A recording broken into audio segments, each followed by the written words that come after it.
สบายดีทุกคนเมื่อนี้มากินหอยนำกันอีกเด้ออันนี้ก็จะเป็นหอยหอยขัวไปขัวเอาก็คือว่าไปขุดเอาทุกคนมีแต่หน่วยใหญ่ๆตุ้ยๆนี่อ่าอืมครับอืมอืมครับ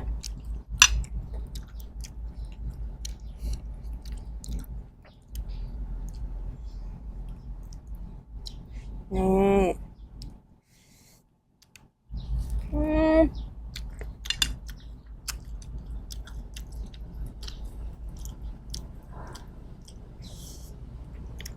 แซ่บทุกคน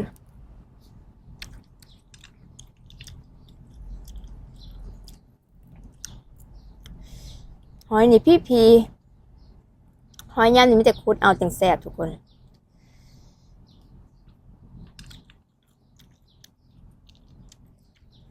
อืมอ่ะอืมอืม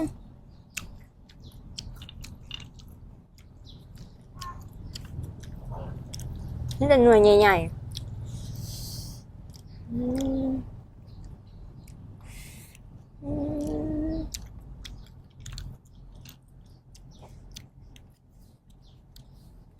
ค่ะแซ่บอืม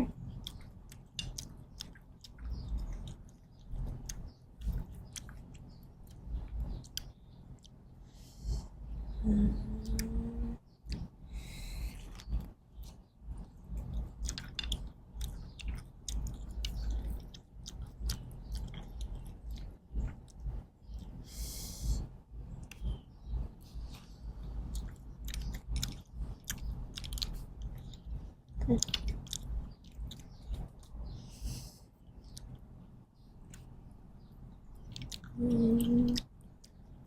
แบบ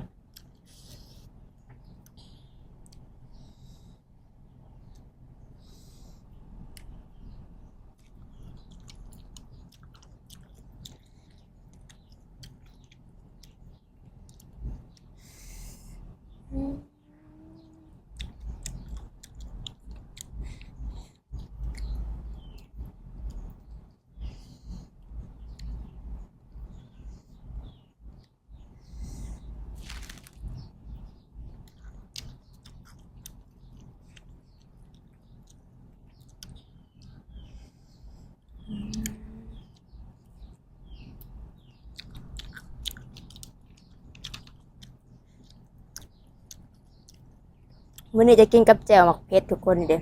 แจ่วสมหมักเพชรอืม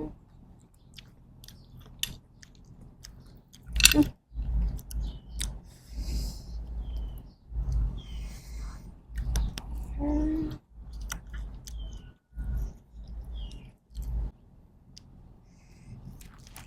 อืม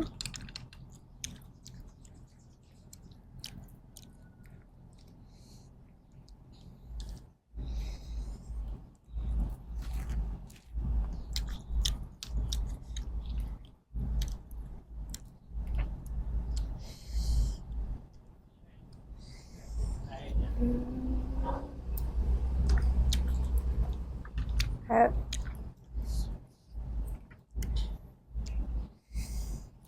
อืม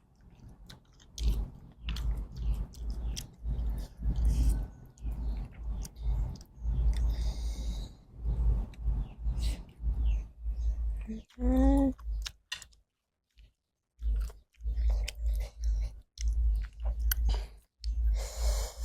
แจ่วกับเผ็ดแซ่บ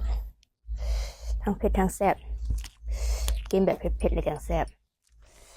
อืม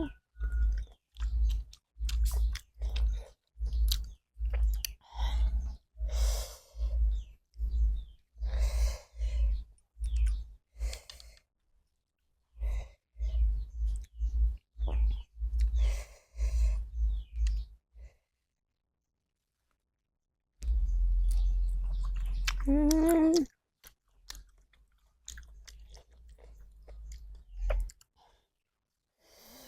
ทั้งร้อนทั้งเผ็ด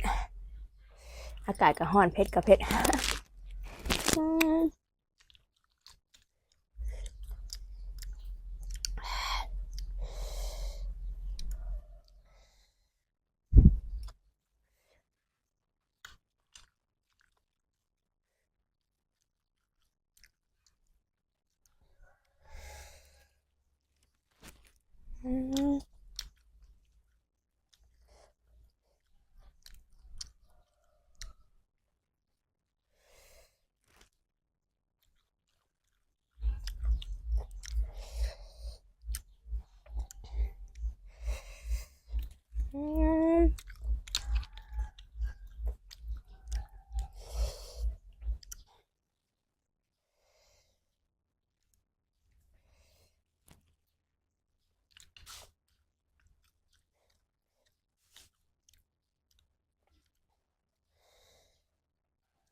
คลิปนี้ก็พอสำนี้ก่อนนะทุกคนพอกันคลิปหน้าเด้อฝากติดตามหน่อยเด้อทุกคนบ๊ายบาย